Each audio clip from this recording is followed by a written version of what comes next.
Thank you. I am Raph Levien. I am an engineer on the Android UI Toolkit team where I work on fonts, text layout, typography, and text editing. And I'm very happy to be here. Thank you so much. And what I'm going to talk about today is basically just a sampling of different topics that we work on Android, starting with some of the challenges and opportunities of this space. I'm going to talk about material design, which is a very important aspect of kind of design on Android. And then I'm going to talk a little bit about some of the specific typefaces that we've developed to present typography on Android, including Roboto 2 and the Noto family of fonts, which cover the international scripts. Talk a little bit about OpenType. Great crowd to talk about that in more detail. And then I'm going to talk about some new features that we just launched in Marshmallow for doing high-quality paragraph layout. So the theme of this conference is challenges. We have them. There's a lot of complexity to really trying to deliver high-quality typography on a platform like Android, starting with the fact that we have a very small computer with a lot of constraints around battery and RAM. We're not unlimited on these platforms like we think, the way you think on a desktop. And for each one of these challenges, there's an opportunity. I mean, there are powerful compute resources, and if you use them widely, there is enough computing power on board to do high-quality typography. 60 frames per second is it's not a book. There really is the requirement, the expectation from users that when you interact, when you use gestures like swiping, that it responds instantly and gives you these smooth animations.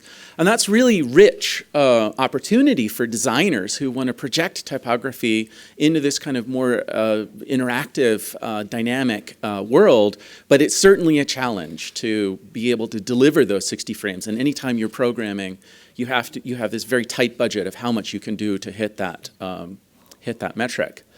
We have a very small screen. Which really creates a lot of difficulty. How do you get that information on the screen? How do you deal with such a small screen? But at the same time, the quality of the screen is, the resolution has improved in a very dramatic way just in the past few years. Certainly one of the challenges of Android is supporting all of the scripts of the world. I mean, that's our goal really. We don't do all of them, so it's almost all of the scripts of the world. And we have this opportunity of the Roboto and Noto fonts, which are very tightly focused on providing that. And then, getting text set in these very small set widths often leads to very poor results, and that really motivated some of the improvements that we did in line breaking and paragraph layout. So this is the first pocket computer I had. I had one of these when I was 12 years old. And I mean, I could really feel the magic inherent. I couldn't really do much with this. The only thing I really figured out how to do is, numerical solvers for differential equations. I was kind of a weird 12-year-old kid. But a lot of the elements of a modern mobile device are here.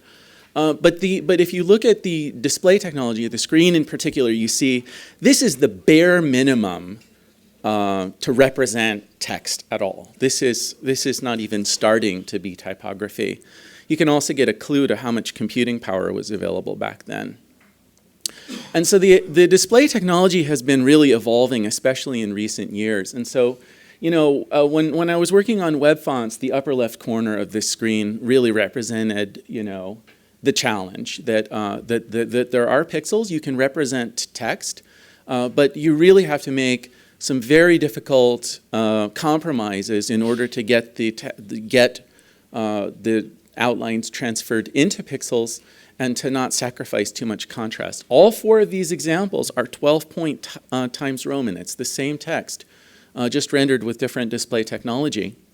So 100 DPI displays are slowly phasing out, even on desktops and laptops. They're being replaced with 4K monitors. So that's what I have on my desk. And you can see it's a lot better, but there's still some pixels. It's not really a perfect world. But on cell phones, on these mobile devices, the resolution, and Kevin's talk this morning was a really fantastic introduction to the science behind this of like what spatial frequencies do you need to represent and so on and so forth. But on newer Android devices, we really are there. That 400, 500 ATypI displays are common. And this is exciting to me. I mean, Star Trek has this book that tells you the specifications of all of this advanced futuristic technology, how many terajoules are in a phaser stun and so on. And their specification for the display technology was 400 DPI. So we're way past Star Trek now. And then just for comparison, I threw in, this is not particularly high quality printing, but it should still get across the idea that the fidelity, the accuracy with which you can represent these letter forms is really far higher on modern mobile screens than it is even in print. And so this is just a flavor of what we're shipping now. The Nexus 6P, it's I don't want to make it sound too much like an ad, but I was just so excited to ship this. It's got 1440 by 2560 pixels, probably more resolution than most of your desktop computers. And it's at 515 dots per inch. So it really has the ability to represent typography and not just letters. So one of the trends, one of the things we've really been trying to do on the UX team, I'm a software engineer, but I have the privilege of working together with really some of the most brilliant UX designers in the industry. And last year they came out with this thing called material design.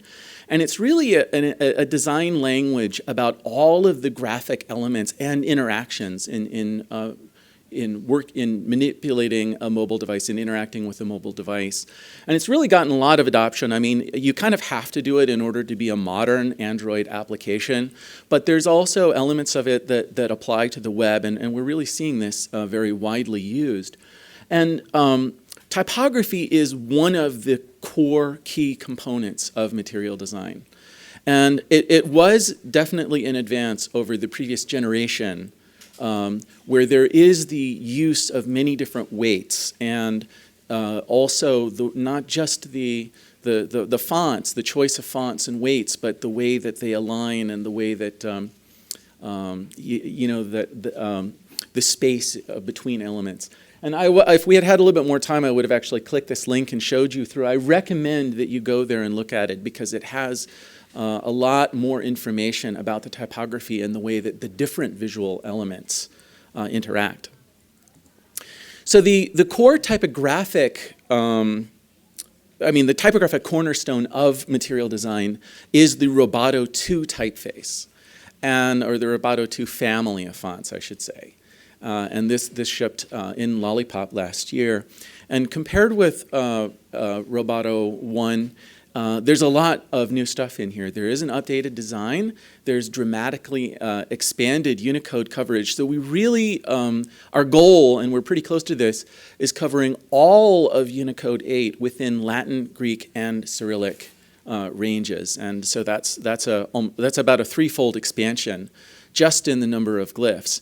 There are more weights available. We have to make a judgment, of how much we're going to put on the device, and there are 18 weights and styles that we ship on the device. 5 main weights, true italics, and some of the weights also in a condensed form. And so the Roboto project is fully open source. As a matter of fact, just about everything that I'm talking about today is all of the tools, all of the intermediate products are really open source and available for experimentation and adapting. And so that's the link if you want to play with Roboto. So just to walk through a couple of the features. This is obviously Roboto is a design by Christian Robertson, and in Roboto 2 he had the opportunity to kind of update and refine some of the forms of the original design. So it's clearly recognizably the same font, but some of the sort of more stiff, I would say, transitions between the straight and curved parts, especially in shapes like O, have become more natural, more smooth, more rounded. Some of the more unusual letter forms like the capital R and capital K, the joins. Those were, they say you should always look at your most favorite glyph in a font and kill it. And so he did that for the two most favorites, so he was ahead of the game. So it is, I think it's a more refined expression of the design vision of the original Roboto. So certainly one of the challenges that we have on Android is reaching the world, and we talk a lot about the next billion users. And I mean, this is a photo of a monk in Myanmar who's using one of these mobile devices, and Android is one of the main ways that people connect with the internet. And so we really want to do the right thing by them typographically. And a big part of that for us is the increase of Unicode coverage. And so like I checked this morning, this guy here is not one of the glyphs that we have in Roboto because the turned A with the tilde is not a precomposed form. So we have the turned A, we have the tilde, and we have the mark positioning, so it works. But we also have, as you can see, this is a screenshot of just a few of the kind of Latin extended character range that we, and this supports a lot of minority languages in Africa, and things like phonetic transcriptions with kind of like all of the details and all of the variations. So Latin Greek Cyrillic is, of course, a big part, an important part, but there's a huge number of other scripts that we need to support, and that's done through the Noto family, which is actually developed by the internationalization team at Google, and in collaboration with a large number of vendors and designers, and many of whom are in this room right now, and I really appreciate your work. It's the amount of care that goes into these is really, really humbling to me. And so this is a list of the feature of the scripts that we ship in Marshmallow. And I just wanted to give you just a visual example of a few. I think the Tibetan is Toshi's. Am I right about? Yeah, thank you, Toshi. Oh, no, two are Toshi. So I'm sorry, I didn't mean to single out one designer to the exclusion of others. But so we have some really beautiful forms, and you can really see a combination of trying to respect the traditional letter forms and shaping while being harmonious with the Roboto sans serif, kind of flavor, and something also that works technically and blends with when you mix the script and Latin, that they blend harmoniously. And of course, another large part of the world is the CJK world, and we ship Noto CJK, which is a joint project with Adobe. So it's kind of like the same project that has two different releases that kind of meet the different technical requirements. It's also known as Source Han Sans, and that is also available as an open source project. You can go play with it, experiment. And along with the fonts, along with the outlines, we also worked with Adobe to get the renderer. It's a CFF renderer. The Adobe CFF renderer has always been considered kind of one of the highest quality hinted rendering environments, and so we have that adapted into Android. And we don't generally hint our fonts, the TrueType fonts, but the quality improvement of using the Adobe CFF renderer. Especially for these very, very fine details. We've seen, again, presentations that, including the previous one, that kind of emphasize the need to render the fine detail, very, make sure that all of the strokes are evenly displayed. And the renderer is integrated into FreeType, so again, you can go there and get the code. The Noto CJK font family, it is a unified Chinese, Japanese, and Korean font family that supports all of these regions and has a unified design, but in a lot of cases there are variants. That one glyph, it's the same Unicode point, but it really needs to have a different appearance depending on whether it is in China, whether it's simplified or traditional Chinese, whether it's Japanese or Korean. And so the font has all of these glyphs and all of the variants when needed, and all of the code in the platform, which is kind of more my job, to select the correct variant for the text that's being displayed. So emoji is kind of one of the biggest developments, and you could make an argument about whether it's text or not, whether it's a font or not. We treat it as text in the platform, and there are really compelling technical reasons for doing that. If you're writing an app, if you're doing something like displaying a notification, you don't want to have special case code to say, oh, this is graphics, this is color. You just put the text into the text area on the platform, and it renders correctly with the color. And this technology, the bitmap technology, also developed by our internationalization team, and this did get standardized in the OpenType 1.7 or the release version of OpenType, which I think just became an ISO standard like a couple of weeks ago. So thanks to Vlad Leventovsky for leading that effort. So yeah, it's from the perspective of an app, it's just text. And there's some details of the font that are, I think, kind of cool. That there's these flags, and then there's also things where you combine a keycap with a number to make a keycap that has the emoji appearance. And this is implemented with G-sub ligatures. And this is a theme that a lot of kind of what makes this whole thing work is OpenType. And that's another sort of major theme of the last couple of major releases, that we've really tried to ramp up the OpenType support, not just under the hood to implement these features, but also to expose more of the OpenType features to applications. So I think the basics are getting kerning and ligatures right. And so these are on by default. Like, we have choices. We could say, oh, it's an option. You switch into a higher quality mode. But I really wanted to make the default experience, like most of the text you're looking at on the device, as high quality as possible. So the kerning and ligatures are on, but there's an application control where you can disable them if you want.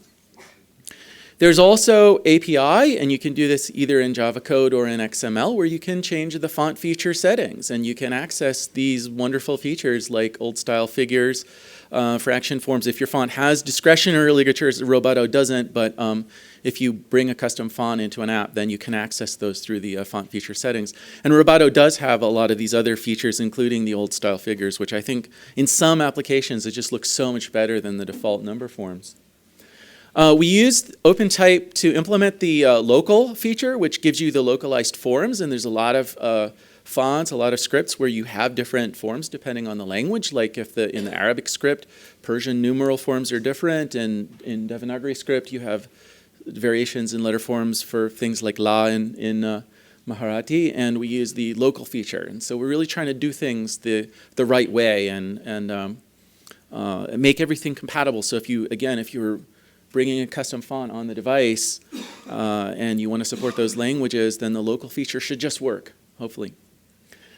So in NL, we also introduced letter spacing. It's not really an OpenType feature, but it feels like it's in the same kind of category of refined typographical style. And we do a little bit of work to make it look better by default, that if you turn on letter spacing for a connected script, it often looks really bad. So we wanted to make it easy so an app designer could just say, I want this letter spaced, and it's only going to really apply when it's going to work. So one of the challenges, when we were adapting, Android works on all different form factors, watches, mobile phones and tablets, of course, but watches, and now TVs and cars. When we were adapting it to watches in particular, the Android Wear project, we found that the line breaking was really problematic. That when you have these very, very short lines, these very narrow widths to set in, if you get a bad line break, you have a line where like the space is more than half of the line, and this just looks terrible. It's a really bad experience. So we've done a lot of work both in Lollipop and Marshmallow, both with making the line break rules correct with respect to internationalized scripts, and I'll get into the other half in a couple more slides. But this is kind of a before and after of the same text, and you can see just a tremendous difference in the quality of the appearance. So in Marshmallow, we wanted to take that work further. And so this is probably some of the work I'm most proud of in this whole stack. And I really tried to take traditional classical typographic techniques for improving typographic quality and apply them in this mobile environment. And so kind of the two major pieces of that is automatic hyphenation, and we adapted the algorithms and also the data from the automatic hyphenation that was done in tech about 30 years ago. And there's also this notion of whole paragraph optimization. This is maybe more of a gearhead thing, but it doesn't just go line by line and decide, okay, this line is full, we're going to break to the next line.